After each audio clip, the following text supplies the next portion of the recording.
Welcome to the Blueprint Podcast, where we throw out the old blueprints so you can become who you were always meant to be. I'm your host, Jason Smith, and if you haven't already, make sure you click the subscribe button and share this podcast with your friends on social media and tag me in it at JBirdFit. Today, I have a very special guest for you, Kurtis Lee Thomas. Kurtis is a best-selling author, keynote speaker, and founder of Breathwork Detox, which was voted #1 corporate wellness provider of 2023. He's been featured on The Today Show, Forbes, US Today, Bloomberg, and his work has been brought into organizations like Nike and NASA. Kurtis is known for making breathwork accessible and powerful. It's been described as 20 years of therapy in one day without saying a word. He's written 2 best-selling books, The World Is Yours and How to Thrive in the Age of Anxiety. Kurtis is training the next generation of facilitators through his teacher training program. Today, we're diving into his journey, the science and power of breathwork, and how this work is transforming lives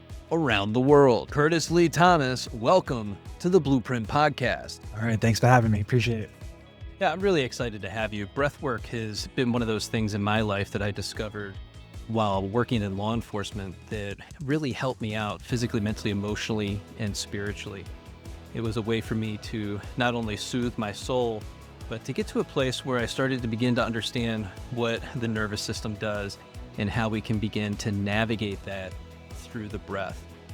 And so I want to introduce you to people real quick. You're a best-selling author, facilitator, and the founder of Breathwork Detox, a practice often described as 20 years of therapy in one day without saying a word.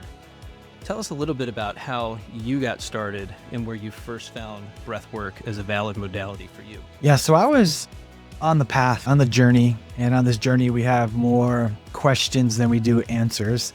But at the same time, I was collecting certifications along the way, finding my own tools, but also how I wanted to help people and how I wanted to show up in the world. So I started as certified life coach, hypnotherapist, NLP practitioner, Reiki master, sports science, like all these different things. And at one point, I developed this stomach condition, and it felt like a mixture between a slight pain and 1,000 ants crawling in my stomach. So I thought I had parasites. So I was doing the most robust parasite cleanses, detoxes, 21-day fasting, and parasites was not my issue, nor was food my issue. So I went to the best doctors, GI specialists, did every test you can possibly imagine, and nothing worked. I traveled overseas. I did ayahuasca 14 times and some invasive procedures, some alternative medicine, quote unquote. We'll get back to that. And one day I tried this, someone told me to try this ancient breathing technique and it would fix me and and I actually did it.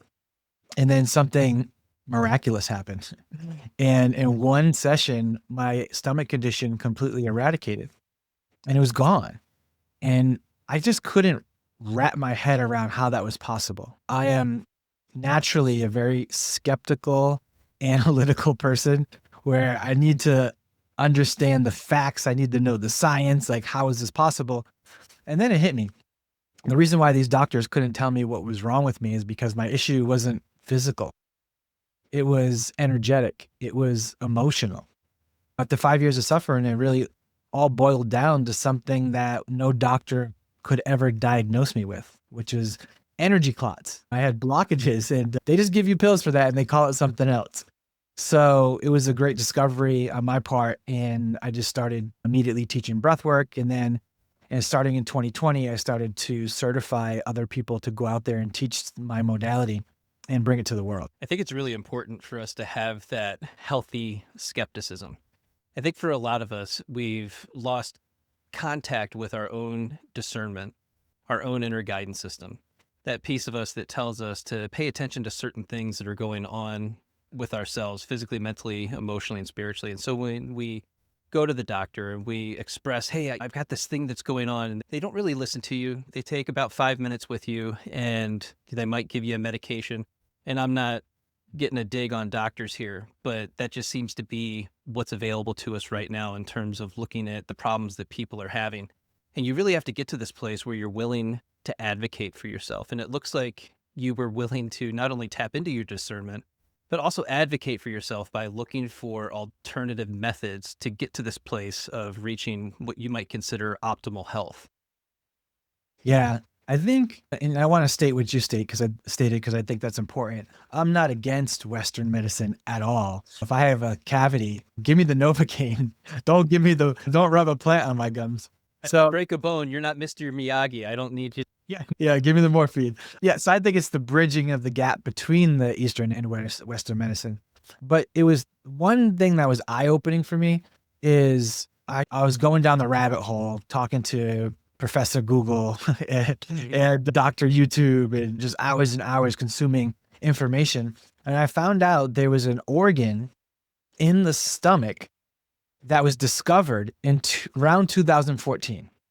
And it was called the mesentery system. And it's like responsible for absorption, digestion. And I didn't know much about it. I didn't even know they discovered a new organ. I think I didn't get the memo or the press release. But I remember I was in an appointment with a GI doctor. And I just said, out of curiosity, I had no idea. What if it's my mesentery system? And the GI doctor said, what's that? And I was like, Oh, But I was just like, okay, I think so I have. here's a case study you might want to read, Doc. Yeah. So I was like, man, I actually might have to be my own doctor here. And I just kept exploring. And of course, that was the journey that led me to discovering breathwork and all the work that I do now. I mean, would I change it? No. Would I do it again? Probably not. So I love being able to deviate every now and again. You did say you did ayahuasca up to 14 times. How did you get to being on that path, on that journey? So yeah, I actually went to the same temple in Peru in Iquitos. And so I've been there 3 times. The first time I went with my mother and I was going through my own thing and my mother was suffering from severe depression. She just gave up on life. And we were both in a place of desperation. So we went there together and we had our breakthroughs. She went there and she said it saved her life. And for me, it was very life changing. It didn't heal my stomach condition, but the realizations and the epiphanies and the different perspectives you have on life, that can be life changing because I ultimately think that's what life's about. That's how we change our life is when we shift our perspective. And it can just be a tiny little shift because that's really what happens over time. People say, we heal over time or we evolve over time. I personally disagree with that because over time is what responsible for. We de-evolve, we grow old, we die over time. What happens over time is the question of why they say we heal. And what happens is we have life experiences, and within those life experiences, we have wisdom, and then we extrapolate that wisdom, and that wisdom allows us to see the same thing that happened to us from a different lens, from a different perspective. And that tiny shift through that wisdom and experience allows us to see, oh, wow, now I understand why that happened, or I get it now, or I have compassion and gratitude for whatever that situation was. So it's really the wisdom, and healing it's not about time. It's just about how you perceive and how you view what happened. And what was one perspective shift that you had that was just truly transformational? That was one of them. That was really one of the big ones. Yeah. No, it's interesting because you're getting to that place where you're recognizing that there needs to be a perspective shift because you're in this place where you're struggling, you're going through it, you're having a difficult time. There's a lot of fear, anger, frustration, irritation, sadness, loneliness, depression, anger, resentment, and contempt. And these are all things that we store inside the body in different locations in the body. And you might not know what's going on and what it's causing in the body, but it does impact that gene expression where these things will then manifest within the body in different locations. And so you're discovering and uncovering that you have this stored energy in the body and you're recognizing that something has to change. You have an openness to doing new things. You're putting yourself and delving into novelty. And then you have a strong desire to transform. You recognize that you can't keep doing the things that you're doing. Yeah, I think that was very well said. And you're absolutely right. Because one of the things I did realize is that the mind always wants to live into the future, but the body holds on to the past. right? The soul always wants to be present, but the body holds on to the past. And that's why they say the issues are in the tissues and the body keeps score. And our body is a living library for all of our experiences. And even when we were children. Now, the emotions are meant to rise, move, and shift out of us, but they do get stuck. And sometimes we have to redefine our definition of pain or trauma, because what we experienced when we were 6, 7 years old in first grade, if we didn't get picked for volleyball and everyone else got picked and we're sitting there feeling like a loser, or we got pushed off the swing by a bully and everyone was laughing at us. Sounds silly to us now as grown-ups, but as a kid, that's traumatic. And most of the time, we don't have the emotional intelligence as children to realize, oh, that's about them. That's not about me. So we end up storing that. And what happens is life keeps lifing. And then now you're introduced to money problems and now bills and, oh, love, oh, heartbreak, oh, marriage, oh, divorce. Like all these things happen in life and are those issues that even from childhood, they begin to compound. And this is why people will have random aches and pains in their body. They have stiff joints. And it's because a lot of that stuff, it stores inside of the body. And no matter how many green juices we drink, books we read, the mind cannot release what the body's holding on to. And that's where breathwork came in and was extremely effective for me. It's so interesting how those seemingly small moments when we're young have some of the greatest impacts on the narrative and the story that we tell ourselves moving forward. That one moment, for whatever reason, it's a sunny day, you're on the playground, you don't get chosen. You've had other sunny days on the playground where the same or similar things have happened, but for today, on that day, for some reason, it impacted you. And then you decided that I'm going to tuck this in the back of my mind. And now this is going to become a narrative that's going to go with me for the rest of my life. I'm then going to seek out this narrative in all the places in my life for all the reasons why I'm not enough or I'm never chosen. And then we're going to lead with that and have that impact our lives for the next 30, 40, 50 years. So for someone who's going through that and they're coming into that realization now, oh my gosh, I can't believe I have that old script running in the background still. How does breathwork help them begin to navigate through those old core limiting beliefs? Yeah, I think the two greatest weapons that we have is breathwork and intention. Intention is very underrated because sometimes I look at issues and problems, like think about it as a cave like of hardened wax, and you have a torch, but that torch represents your awareness, and you just can take that torch into that cave of hardened wax and just hold it there.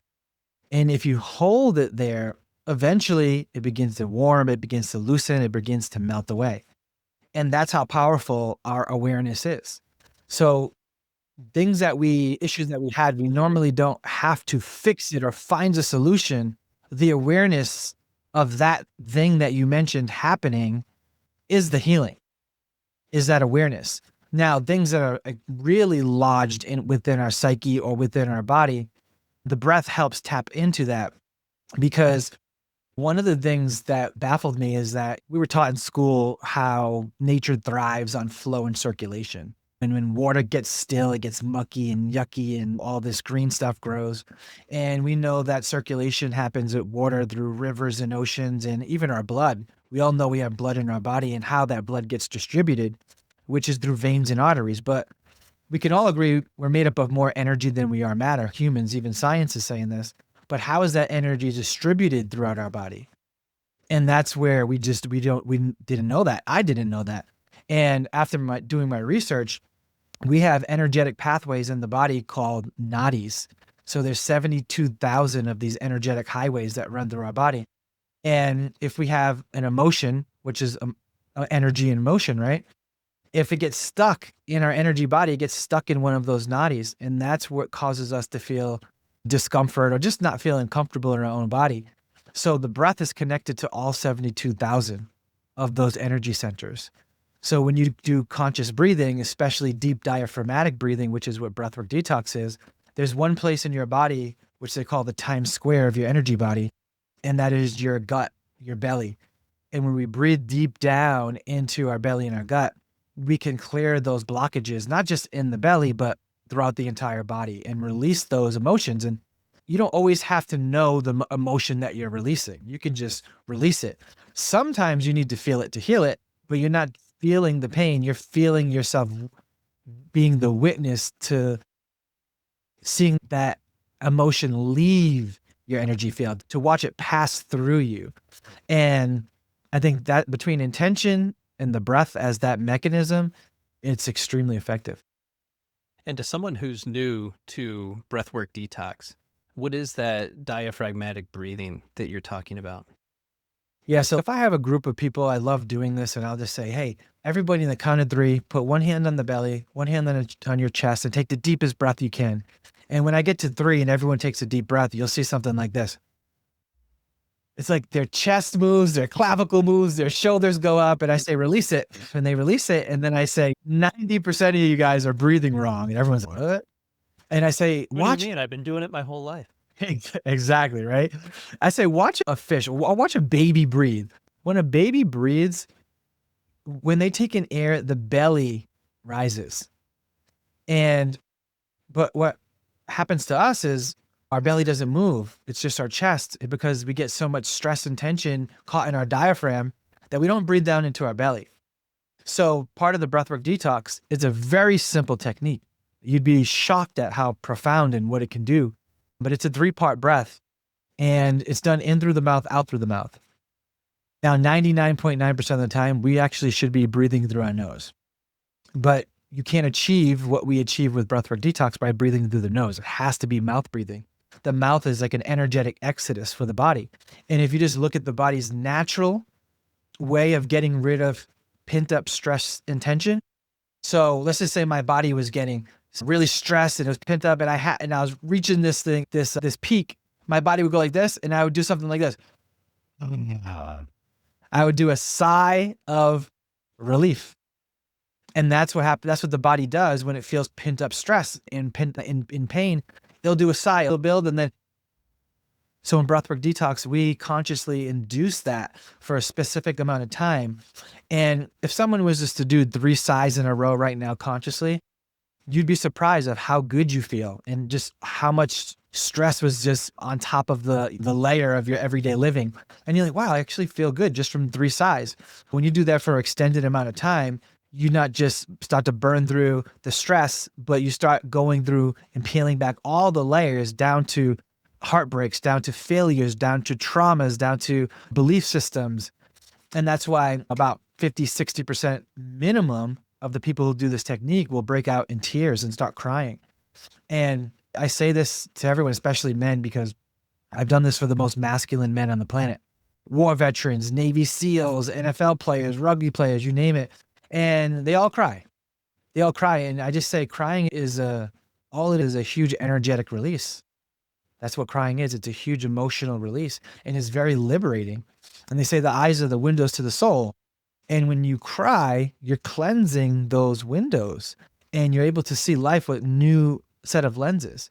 So it's extremely beneficial to allow yourself to get a good cry out once in a while, especially men, because it's just hard for us to be that vulnerable. It's interesting that you say that, because we're going down this path where throughout our entire time that we've been on the planet, each one of us individually, we end up with this energy that continues to get stored over long periods of time. There's a natural breath that occurs as you're sitting at your desk or at work. Many of you might be listening right now as you're sitting in your cubicle, and you don't realize that you've done it, but you've gone, and you get that sigh out, and you start to feel a little bit better as you're sitting here listening. And then we talk about that energetic release, that cry that happens because there's so many things that overwhelm our bodies, that overwhelm our nervous system, that overwhelm our brains. We just can't take it all in. And I speak about this from a crime scene perspective and the experiences that I had doing that job. You get to this place where you have to compartmentalize some of the things that you see, the things that you do, the experiences that you have, and you can very easily get stuck in these moments in time where you honestly, you feel like you're never moving forward. You feel like you're stuck in the same day. It's Groundhog Day over and over again. And everything just feels like there's a haze and there's a fog. And then all of a sudden you find somebody that's talking about breath work. For me, it was Wim Hof and James Nestor. And James will tell you mouths are for eating, noses are for breathing. You got that stuck in your head. So I love that you say that the diaphragmatic breathing with the mouth is also deeply impactful, because I believe that it is. I found Wim Hof, and what an amazing impact that had on me. It woke me up. It cracked me open in a way that I had never been cracked open before. Yeah, it's powerful. I did a talk with James Nestor, and I already knew from his book, I'm like, he's against mouth breathing and he's all nose breathing. You can't deny that the body's natural mechanism to release that stress is through the mouth. And that's why I do agree. 99% of the time, we should be breathing through our nose. It's just, we just can't achieve this energetic exodus by breathing just through the nose. So I use nose breathing more as a maintenance. So look at the breath work, the deep diaphragmatic mouth breathing. As you have a dirty car, you're washing your car. Breath work is like washing your car with a power washer. But if you try to wash that same dirty car with meditation or nose breathing, it's like trying to wash your car with a toothbrush. You can get it done, but it's going to take a really long time. Meditation and nose breathing is the maintenance. That's the stuff you should be doing every single day. The deep mouth breathing that we do, this is something like a deep session you just need once a week or once every other week. You don't have to do this. It's so powerful. You can just have a practice where you just do it a couple of times a month, and it's extremely effective, way more effective than if you did meditation for 6 months. And even Stanford just came out with a study, and they said just 5 minutes of structured breath work outperforms meditation in almost every single area, from improving mood and lowering stress. So I'm just happy studies are coming out, because breathwork is my thing. But I still meditate. I still do yoga. I'm not against those things. It's just that, man, we live in a microwave society, and people want to see results, and they want to see results fast. And there's so many things happening, and time just seems to evaporate. And unlike yoga and meditation, the results of breathwork are immediate and undeniable from one session. And I think people need that instant validity. They need that instant gratification, because for me, it was like, whoa, okay, you got my attention. Now I know there's something about this breath. Now I want to learn more. So I think a lot of people are probably like you and I, and that's how they learn as well. So for the audiences that are listening right now, what is a quick pace or breath work that you could run them through that, again, they're sitting in their cubicle, they're feeling a little bit stressed out, they're maybe have to go into a meeting and deliver a report that they've been dreading for the past week and a half, and you got to get the cover on the TPS report for the boss, right? And we figure these things out. So what is something that they can do to bring a little bit of relaxation as they go into that meeting? Yeah. So the key to whenever you're trying to relax is you want to have a longer exhale than your inhale. That's the number one key. There's a few techniques that do that very well. One is box breathing. It's very simple. And it's just inhale through the nose for 4 seconds, hold it for 4 seconds, exhale for 4 seconds, and then hold it for 4 seconds. So at the top of the breath and the bottom of the breath, meaning when your lungs are full, you're holding for 4 seconds. And when your lungs are empty, you're also holding for 4 seconds. And you're breathing in 4 seconds, out 4 seconds, and they call that box breathing. And that will regulate your nervous system and get you back into parasympathetic mode, which is that rest and digest. And there's also the 4-7-8. And those two methods, those are used by the Navy SEALs when they need to fall asleep and they got high adrenaline. So those two are really effective, I think, if they're trying to calm themselves. But I also think there's different types of fear or anxiety, because let's just say you're getting ready to do a TED Talk and you're nervous and you want to try to calm yourself down with the breath. Harvard actually did a study, and they said, if you want to calm yourself with the breath, it's actually less effective than if you told your brain and convinced your brain that you're actually excited and not nervous.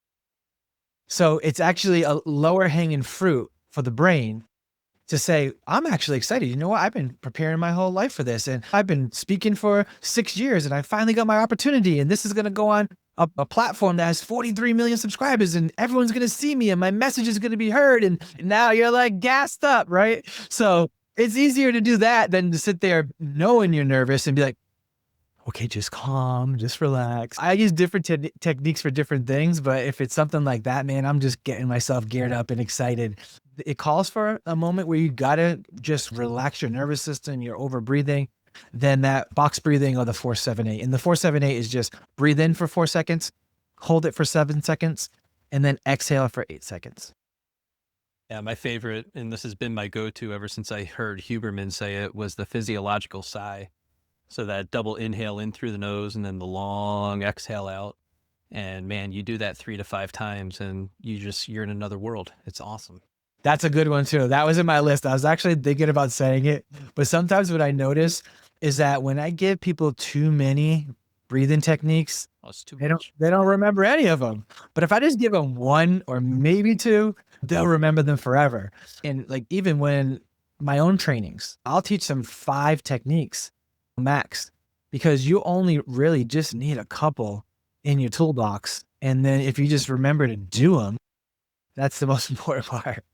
And one thing I want to remind people is it's really easy to get frustrated with some of this because my nervous system is different from your nervous system. It was trained and primed on a completely different family of origin. So what works for me might not work for you. So there might be different modalities and techniques that are going to work better for you. And it really just takes experimenting and figure some of this stuff out on your own. You want to change up the pace? Change up the pace. See how that impacts your body and the feeling that you have afterwards. Take that mental inventory after you spend a few minutes doing it and say, okay, no, actually, this is better if I do 4 or 4 and a 9, whatever it is for you. But you'll find the numbers that work for you in the long term. Yeah, great advice. So Breathwork Detox was voted #1 corporate wellness provider in 2023. What has set it apart in that corporate wellness space? I don't think corporations even knew this existed. You're not wrong. And it's a little, no guilt. It's funny because when I go into these corporations, I know that, and I know how like somatic and cathartic this is. So I feel like I'm going in there with a Trojan horse, be like, yeah, we're just going to breathe and do mindfulness. And then I go in and it's like, boom, you got CEOs and executives crying on the floor. You had companies like NASA. That was a difficult one because I have to speak to people differently. I'm going to talk to you much differently than I talk to someone who's a yogi or someone who's an executive. And NASA is a bunch of left-brained rocket scientists. Yeah, there's a wall you have to break through there. Yeah, you got to climb that thing because you're not breaking through it. So speaking to them, I actually brought in a friend, Dr. Jack Feldman, who is one of the top neuroscientists at UCLA. And I brought in Dr. Helen Levetsky, who's also a psychologist at UCLA, award-winning, world-recognized.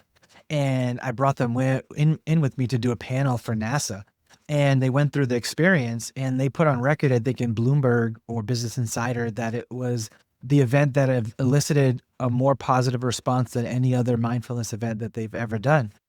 So that was extremely empowering. And the feedback we got, we had amazing case studies that we ended up publishing online with NASA. And we actually did one for Nike as well. So those case studies allowed us to get recognized by the Today Show. And we were featured on the Today Show and we became voted #1 corporate wellness provider. I love that because I'm introducing this to companies that have access to 70,000 employees. And that's powerful. And I remember I did an event for the Capital Group, which this is a financial institution that manages, I think it's like $2.3 or $2.4 trillion assets under management. And the co-chair was at this breathwork event and it blew his mind. So being able to make impact on influential people who have influence of tens and thousands of people and employees. That's why I spent a lot of time on building the corporate division of Breathwork Detox. And then also my passion lies in certifying people to go out there and teach this modality, because I'm sure you heard the phrase, give a man a fish, he eats for a day, but teach a man to fish and he eats for a lifetime. So that's really where most of my energy been being spent. So what does it look like for you in terms of preparation to go into all of these different circumstances, right? You're going into NASA, you're going into Nike. There's going to be a little bit different approach with each one. How do you sit there and determine your approach when trying to relay this information to different groups of people? Yeah, great question. So let's just say NASA's very left brain, Nike's more right brain, more creative. So with someone like NASA, I will go in with more science-based facts, really focusing on the facts and the science and case studies and things like that, because that's how their brain works. And that's why I brought in the two doctors with me as well. And then I'll also maybe cut down on some of my jokes. So I'll still have them in there because I like breaking the ice with jokes, but sometimes you get a different crowd and they laugh at different things. So I'll switch up the vernacular and the jokes. So that's how I'll go in. I'll prepare is those two things. And are there any like individual case studies, just people that you've worked with over time? You've worked with former NFL players, various athletes, Olympians. Is there anyone that really stands out that just was so deeply impacted by the detox process? Yeah, I will say one gentleman, his name is Mark Victor Hansen. He came to we were at a retreat in Tucson, and he wrote the series Chicken Soup for the Soul with Jack Canfield, and they sold 500 million copies, and I think they hold the Guinness Book World Record. So arguably, he's one of the godfathers of personal development. He's got all the tools back when like Tony started. And so when I did this event for him, he came up to me afterwards. He said, "Can I have your email?" I said, "Absolutely." I said, "You good?" Because he had this interesting look on his face. He goes, "Yeah, I'm processing, but I'm going to reach out to you." And he reached back out to me maybe a week or two later. And he said, "Hey, I've been trying to forgive somebody for over 30 years and haven't been able to do it." And he goes, "One session of your Breathwork Detox finally allowed me to let go of this, and I forgive this person." He goes, "I can't thank you enough." So that was a very impactful one for me, just because of the stature of who he was and everything he accomplished in personal development. And for him to give me that accolade, it was really just touching for me.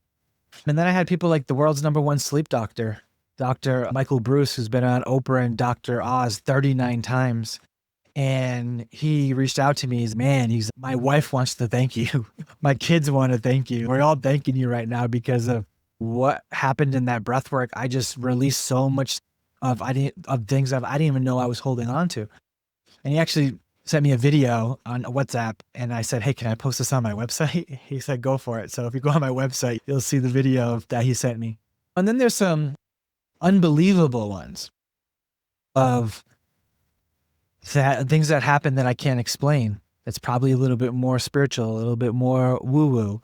But I get to the point, I've been doing this so long, a miracle isn't really a miracle to me anymore, because I just heard so many testimonials of what this can do. And it's not a cookie cutter experience.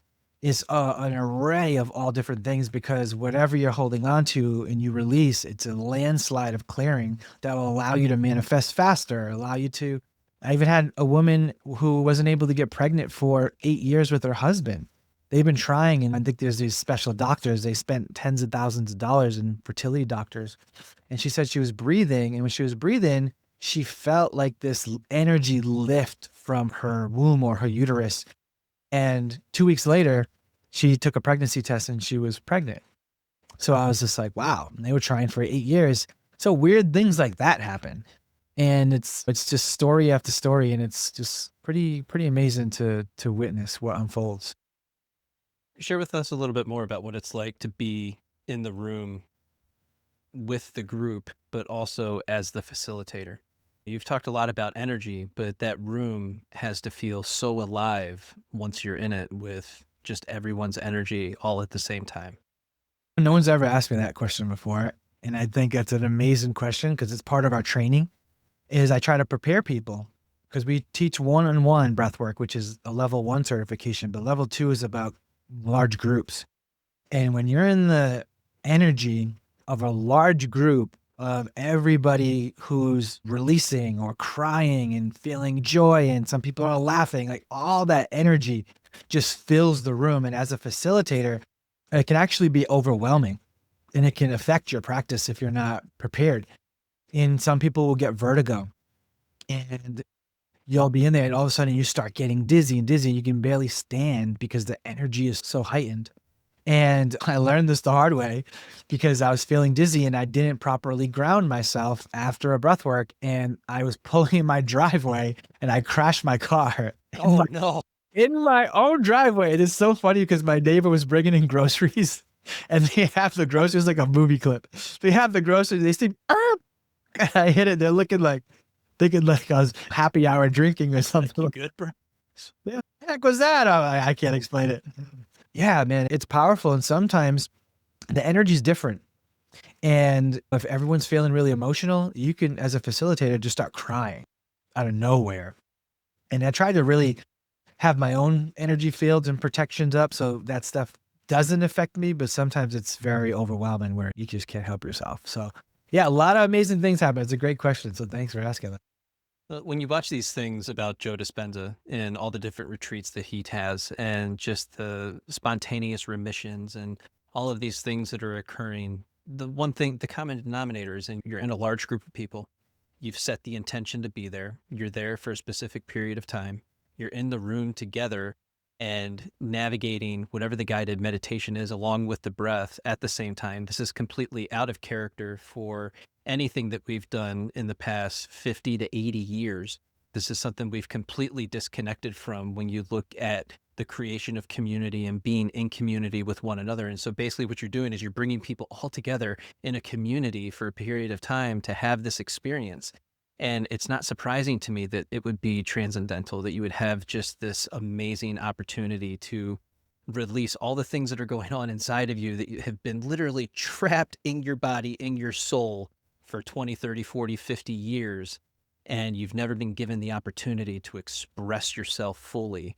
And that's really what's happening there is you're finally getting to be witnessed and not rejected. And how many people can say that they've done that in their personal lives?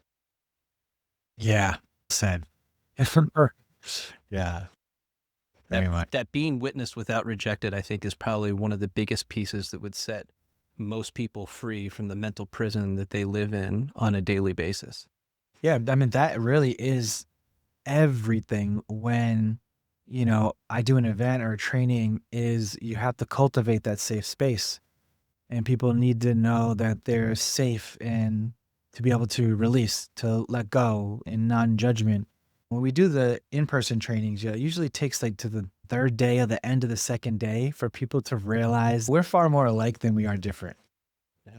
We're all going through the same things in different circumstances. Nobody has an extra emotion than the other person or one less emotion than we all have the same emotions. And we feel the same emotions, and that's all that matters. The circumstances is irrelevant because if somebody lost $10,000 and it could be devastating because that's all they had, and a millionaire could lose $10,000, it's whatever. So that loss it's different things trigger different things for different people. The bottom line is we all feel the same emotions: loss, anger, betrayal, love, heartbreak. So when we realize we're more alike than we are different, a lot of those masks just begin to get taken off and the guards go down. And that is where the healing starts. Yeah. And it's also letting go of comparison. It's so easy to put yourself in a position of diminishing yourself because you had an experience. And while other people have had it worse, yeah, there's always going to be somebody else that had it worse. But they haven't lived in your shoes, in your experiences, with your skills, with your capabilities, with the knowledge and wisdom that you have. And so there might be some things that you've missed throughout your lifetime that would have helped you to navigate certain circumstances in your lifetime that led you to where you are today. So this is the opportunity to look at that from a place of earned wisdom, that I've gone through all these things. I have gone through the hardest days in my life, but I'm willing to now let that go so that I can begin to move forward and reorient myself in a new direction that I actually want to go. Yeah. Rock bottom will teach you lessons that mountaintops never can. Ain't that true? Now, your first book, The World is Yours, expands on the secret and introduces other universal laws. What did you feel people needed to understand beyond the law of attraction? That's just a small part of the book. The book is two parts. We talk about the law of attraction, the law of compensation, right? Which is we got to give as much as we receive. And some people, we receive and we don't give. And the natural ebb and flow and the circulation of life it needs to be like the breath. We need to give as much as we receive. It's the cycle. But some people give and give and give and don't receive. And that is equally as devastating as receiving, and not giving. So it's about that balance and that flow. And then the second part of the book goes into, the first part is our gifts. Like, why weren't we taught the law of attraction or the power of thought or the power of imagination and all these things in school? And then the second part of the book explains why that is. And it can definitely feel like you're going down a little bit of a rabbit hole of conspiracies. But I wrote the book 10 years ago. So guess what? All those conspiracies were proven true. It's been a decade. And Seems to happen that way, doesn't it? Yeah. We live in very much interesting times. I truly believe that. And what's ahead of us right now, I believe, is biblical. It really is. Tell us a little bit more about the power of imagination. Man, it's, there's a saying, it says, if you can see it in your mind, you can hold it in your hand. And I look at the law of attraction as a key. Think of it like a key, right? A key is supposed to open up doors for you. And that's what we want. We want opportunities. So that first key is your thought, your intention, right? What is it that you want? Because if you don't know what you want, the universe doesn't know what you want. That's our free will that we need to exercise. So what is it that we want? Once you know what you want, the next ridge on that key is the imagination, right? Can you see it? Can you visualize it? Because you actually need to see it playing out. And because that leads to the third ridge, which is the most important one, which is the emotion, right? Can you feel the emotion of you already achieving what it is that you want? And once you feel that, that's what sends the rocket out to the universe. And that's what initiates the law of attraction. And a lot of people fail on the next step, right? Because you got your three ridges for your key, your thought, intention, the imagination, then the emotion. And then the last step is inaction, right? You have to put the key in the door and you got to turn the key. So that's something you have to do. And that's what the universe will do. It won't just send you a text message. God's not going to write the messages in the clouds, but he will send you people and opportunities that you have to be aware that this is happening, because the universe is going to give you breadcrumbs and you have to follow those breadcrumbs in order to reap the benefits of your manifestation. And that could be getting invited to an event, to a podcast, pick up the phone on that annoying friend that keeps calling you and you're like, man, I want to talk to this person. But yet they're there to invite you somewhere. You're meant to meet somebody. All these things need to coincide with each other. And I don't think we need to really learn the law of attraction. Like we do it every day. Like we're doing it no matter what. It's just being more conscious and aware of your thoughts, of your intentions, of your words, and of your actions. So it's interesting because a lot of people just did this week with the Powerball. And I don't think they realized that they did it. They went out, they bought a ticket. Maybe they bought a little more than they should have. Who knows? But they allowed themselves to take the opportunity to dream about what it would be like. If I had all that money, what would I do? And you start thinking about, I'm going to pay off all my debt. And then I'm going to help some of my family and friends out a little bit. Or there's a million and one things that I really want to do in life, but I just don't have the resources to be able to make that happen for myself. And you start to dream about what's actually possible for you. And you think that is the only path to get to where you want to be. Now, if you can sit there for a second and say, no, this is actually where I want to be, and you can start to reorient yourself in that direction, the Powerball isn't going to be the way that you're going to do it, more than likely. Statistically, it's rather impossible, but it doesn't mean that you can't start doing the small things today, that action that you were talking about, that's going to help you build that momentum in the direction that you want to go. The problem is we want it to happen now. We want it to happen yesterday. And it might take 3 years, 5 years, 10 years, it might take you 20 years or a lifetime to get to the place that you're imagining in your head that you actually want to be. But you can actually get there.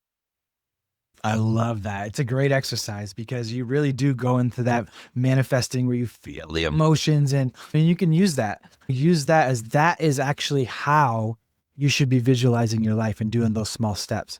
And I do what you said, because there's a saying that says most people will overestimate what they can get accomplished in a year and underestimate what they can accomplish in 10. So how do we know what is a good breadcrumb? Yeah. So there's 2 ways to go about it. Collect every breadcrumb. Yes. And figure it out. Or the only other way is discernment and intuition.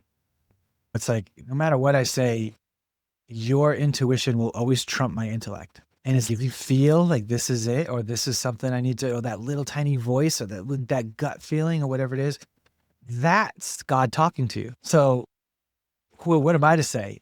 It's like our intuition, our discernment is everything. So that's one way to discern and use intuition.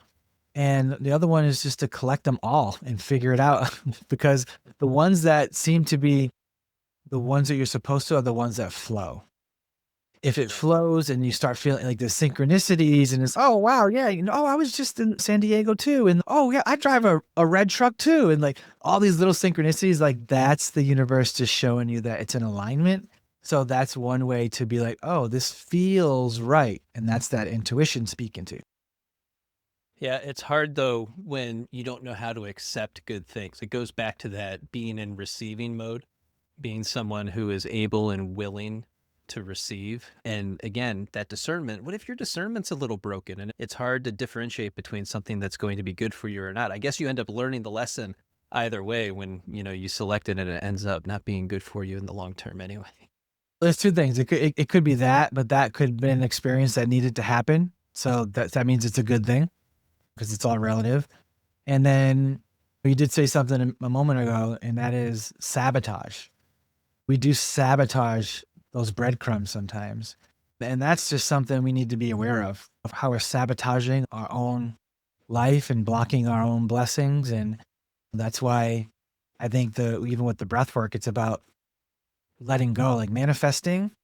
That's one thing I learned is I think manifesting more for me now is about letting go and making room. Because I already know how to manifest. I already know, like, I feel in my heart what's good for me. And if I can just make space, it could be a crappy habit, an old, outdated belief system, whatever it is. Once I learn to start letting go more, then it just naturally comes and fills that space. It's like the analogy of an airplane. If an airplane's looking to land on the runway, if there's something on that runway, that airplane can't land. In fact, the air traffic controller is going to say, hey, I want you to go in circles. And a lot of people feel like they're going in circles in life, and that's because they need to clear their runway. There's something there that needs to be removed or let go and relinquished. And then once you do that, you can get what you want. The airplane can land. And so I do think it's about creating space for the things that we want is really more effective for manifesting. According to social media, today is the 999 portal. And this is all about letting go to make room. And you might be feeling that urge to purge. So you might be looking at your basement like I am right now and recognizing there's a whole stack of papers over there that needs to be shredded and to get rid of that. But to look in your space and to look for the things that are creating clutter in your life and begin to release those things. One of the things I did recently was to get rid of a bunch of old clothes and make sure that I donated it, but I thanked it the Marie Kondo style before I got rid of it. Thank you for your service. I appreciate you for being here and all the years that I was able to wear you, and somebody else is going to get a second life out of these things that I'm giving away. But in that, you're releasing, again, that stored energy that's tied to a lot of these things, and you really do start to feel better. And so you're making that room for new things to actually come into your life. Yeah, I'm so glad you said that too, because in my head, I was thinking that, but I'm like, I can't say that in Jason's podcast. It's way too woo. And like, I think Oh, no. Yeah. they did studies and it's 84% of all women believe in astrology. And like the men, it was like super duper low. But yeah, it is a really powerful day for releasing and letting go. So like maybe the transmission and energy will go through when people hear this podcast when it posts. Yeah, auspicious day, but that is a formula. We do have to we have to let go before we can let in. Just like Master Yoda said, you must unlearn before you can learn. And Bruce Lee's, you got to empty your cup before you can fill it up. So yeah, it's effective. Yeah, that unlearning is so tough because it's often our default way of being. It's our emotional home and it's what we're used to.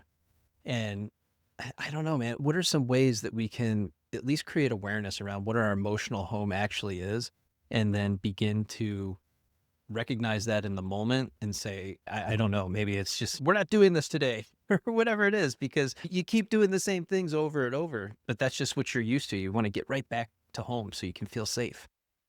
Yeah, man. I think one of the most powerful, first of all, I'll say that journaling is underrated. Yeah. If you can journal, what that does, it just gets all the junk out of your mind and onto paper, so it doesn't have to keep recycling on a hamster wheel. So look at journaling as that. And one of the most powerful journaling exercises that I did, there was a couple, but the first one that I did was I took all my fears in my mind, and all of them, even the ones I'm afraid to think, never mind speak or write down, and I put them on a piece of paper, all of them. And when I put them on the piece of paper, I looked at them all, and then I took another piece of paper and I drew a line down the middle. And I had to take one by one and place it either on the left side of the paper or the right side of the paper. On the left side of the paper is things that I can control, things that I can do about.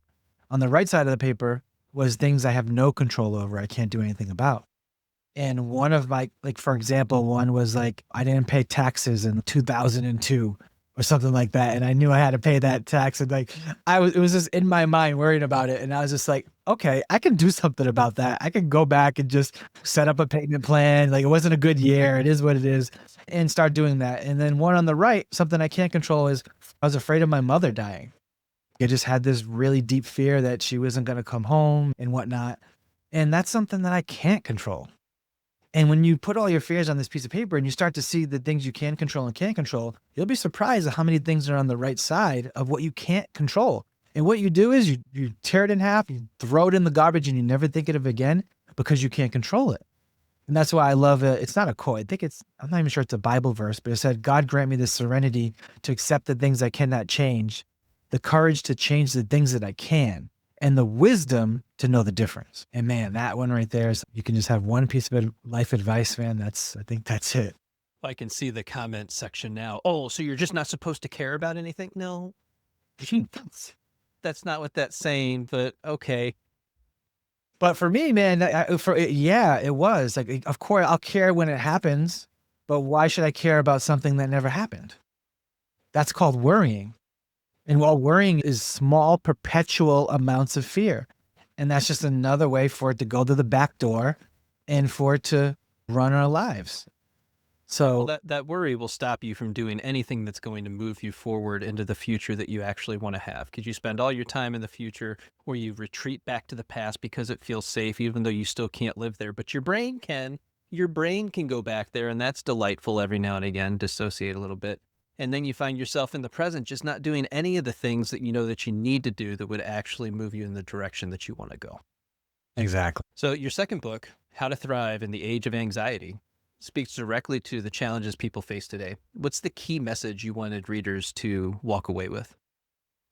In that book, it gives them the tools. So I share my few breathing techniques that made an impact in my life. And one of them changed my life. The other one saved my life. I tell a little bit of my story. I don't focus too much on me. I more so just give them tools. And I think we live in interesting times, and it's hard out there. And I know a lot of people are struggling, and people look at me as a breathwork teacher and trainer, and I'm on all these platforms, and they think I'm the best breather in the world. And man, no, I'm the worst breather in the world. That's why I do what I do, because I would not be able to get on podcasts, doing a TED Talk in 2 weeks. There's so many things I would not be able to do if I didn't have this technique, because I'm the worst breather. I was holding my breath, which is not even breathing. Yeah, this book's for everybody and anybody who just wants to get unstuck, get out of their own head, and have a tool that actually works. What's your TED Talk going to be on? So we're refining. Breathwork? Yeah, we know. Yeah, it was. I didn't want to be so cliche. Yeah. It's called Energy Clots, the invisible blockages that are draining your drive and sabotaging your healing. Nice. No, that'd be good. Where are you doing that at? So it's in San Jose. That'd be cool. You nervous? No, because I tricked myself into thinking You're excited. Yeah.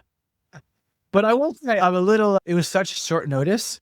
So there's pressure that I feel right now, because I got this guy emailing me saying, we need your slides, we need your transcripts, and we got to do a rehearsal. And I'm like, I got to come up with this talk first. So a little pressure from that I'm feeling, but at the end of the day, I'm going to crush it. Now, did you get approached to do this, or did you submit? So I had somebody submit for me. So we had a process been. So my guy specializes in getting TED Talks. So I reached out to him and I'm like, man, like I just don't have the time to submit all these things. Can I hire you to help me do these submissions for me? He's like, absolutely. Man, he got me one in 3 weeks. It's pretty quick. And it took me like 3 years because I just couldn't get one submission in. Yeah. So it's good to but supporting you. That's going to be cool. With everything that you've been doing, looking at the next 5 years, where do you hope that Breathwork Detox ends up? What are you creating here? On Netflix.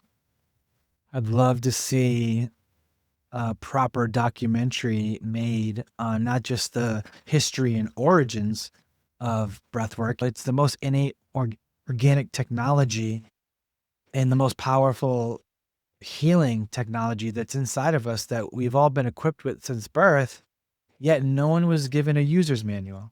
They didn't teach that in health class, just how to do a couple pull-ups and not get a venereal disease, right? But there's things we should have learned. So connecting the origins, but then also with the modern breathwork movement, right? The breathwork boom, because I don't think breathwork's just a modality. I think it's a movement. And I would love to see that. And I'm working on that myself. So that's on my vision board, is to make that happen. 5 years, maybe sooner than that.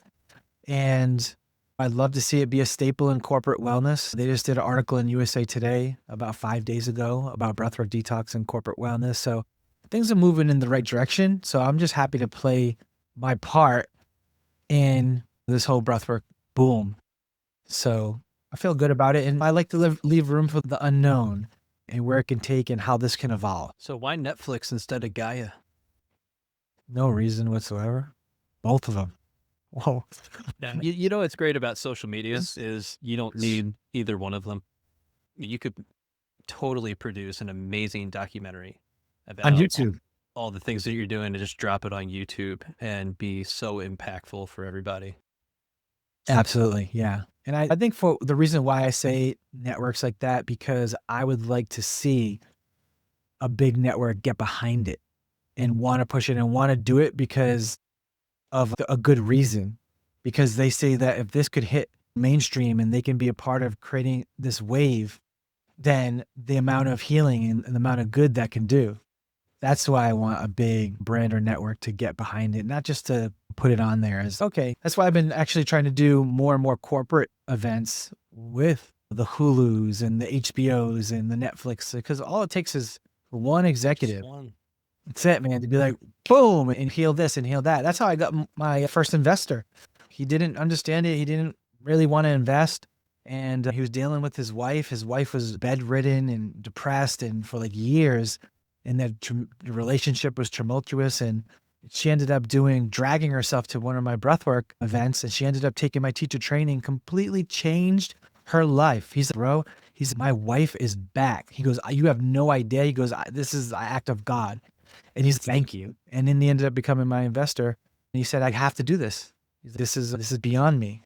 So moments like that is really what I thrive in, when I know like I'm in alignment with the universe. And yeah, Breathwork Detox, changing people's lives. Amen. Kurtis, thank you so much for being here. Tell everybody how to reach you and work with you. So if you want to reach me personally, Man from the Stars on my Instagram, you can send me a DM. I'm pretty good about that. If you want to try Breathwork Detox, we do virtual events every 2 weeks.